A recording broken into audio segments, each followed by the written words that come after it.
तो हमारे साथ इस वक्त जुड़ चुके हैं दरियावाद विधायक थावरचंद डामोर जी। आपका बहुत बहुत स्वागत है पंजाब केसरी राजस्थान में। दक्षिण राजस्थान में इस वक्त सबसे बड़ा मुद्दा है चेतर वसावा की गिरफ्तारी को लेकर।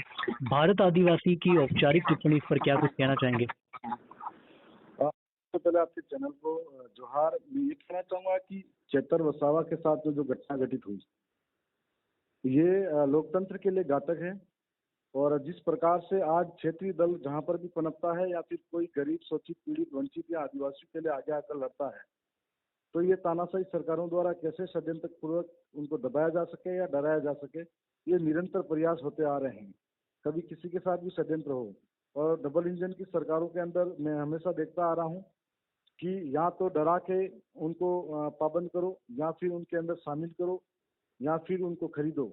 इस तरीके का रवैया अपनाया जा रहा है। जहां पर चतुरभाई वसावा पूरे गुजरात के अंदर उभरता हुआ व्यक्ति था, जो हमेशा गरीब, शोषित, पीड़ितों के लिए लड़ाई लड़ता था।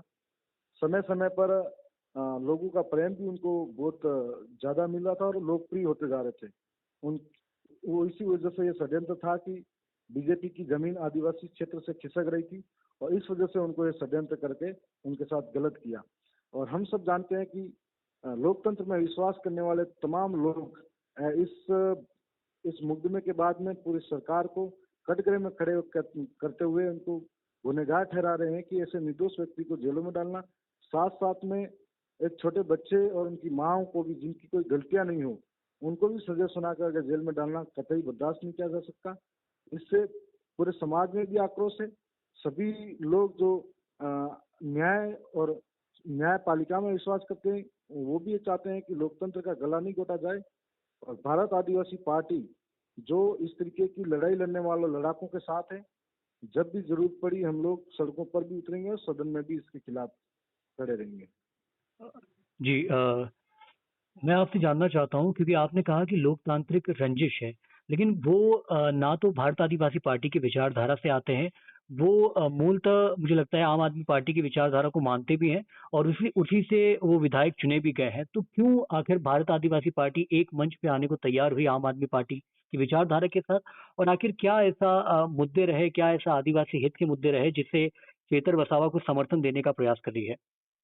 पार्टी अलग हो सकती है, विचार हमारे मिलते हैं। पार्टी अलग हो सकती है, लेकिन हमारे लक्ष्य एक जैसे हैं। पार्टी अलग हो सकती है, लेकिन हमारी समस्या एक जैसी, जिसके लिए हम लड़ रहे हैं। वो भी जल जंगल जमीन की लड़ाई लड़ रहे हैं, वो भी दिल प्रदेश का समर्थन करते हैं जो लड़ाई हम लड़ रहे हैं, वो भी गरीब, शोषित, पीड़ितों की लड़ाई लड़ते हैं, वो भी आदिवासियों के रोज से विस्थापन या बेरोजगारी या भुखमरी के खिलाफ आवाज उठाते हैं, जो हम भी उठाते हैं। एक जैसी लड़ाई है, और एक जैसी लड़ाई के अंदर जब कोई व्यक्ति उसके साथ षड्यंत्र होता है, तो निश्चित तौर पर हम साथ खड़े रहेंगे, चाहे कोई भी दल रहा हो या कोई भी दल हो। हम भी उसी तरह की शोषित, पीड़ित, वंचितों और जल जंगल जमीन की लड़ाई लड़ते आ रहे हैं। तो इस लड़ाई के साथ में हम चतुरभाई वसावा के साथ समर्थन कर रहे हैं। एक आखिरी सवाल मैं आपसे पूछना चाहता हूँ थावरचंद जी। सवाल ये है कि लगातार ये लगाया जा रहा है आरोप कि जब गिरफ्तारी हो गई, हाईकोर्ट ने उन्हें गिरफ्तारी या आरोपित बताया है, तो आखिर क्यों एक अपराधी का या फिर इस ऐसे व्यक्ति का जिसको कानून ने गलत साबित कर दिया है, उसका समर्थन कर रही है बीएपी?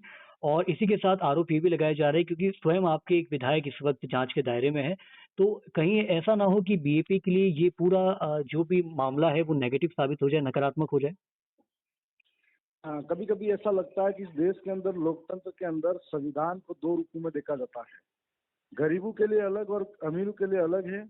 ऊंची जाति के लिए अलग और नीची जाति के लोगों के लिए अलग होता है। ऐसे ही कई कारनामे राजस्थान के अंदर भी हम देख चुके हैं। कई ऐसे लोग हैं जिन्होंने कई बार कभी अफसरों के हड्डियां तक तोड़ी हुई है और जेलों के अंदर नहीं जा पाए और बाहर घूम रहे हैं। तो कहीं ऐसे लोग भी होंगे जिन्होंने ऐसे कई कारनामे किए होंगे, कई बड़े बड़े भ्रष्टाचार घोटाले किए, जो बीजेपी में जाकर वापस बाहर आ गए होंगे। उन पर कभी कोई छापे भी नहीं पड़े होंगे, उनको कोई भी कभी जेल में ले जा पाई। लेकिन चतुरभाई वसावा ने क्या गुनाह किया था? सिर्फ आदिवासियों के जमीनों पर उनके बेघर होने से बचाने के लिए आगे आके लड़ रहे थे। ये गलती थी कि एक गरीबों के आशियाने उजड़ने से रोकने का काम किया था।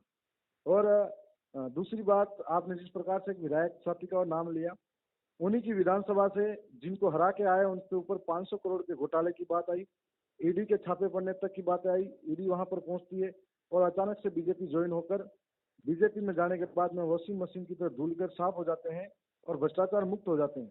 तो क्या ईडी, क्या एसओजी, क्या सीबीआई इनकी नजरें इतनी कमजोर थोड़ी है जो इन भ्रष्टाचारी को पकड़ के अंदर में डाल सकती है।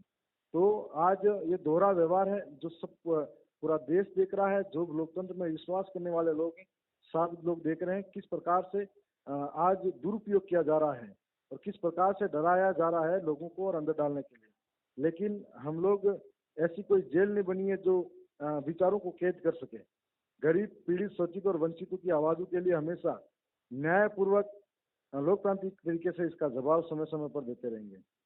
बहुत बहुत शुक्रिया थावरचंद जी, पंजाब केसरी राजस्थान से जुड़ने के लिए। जी जी।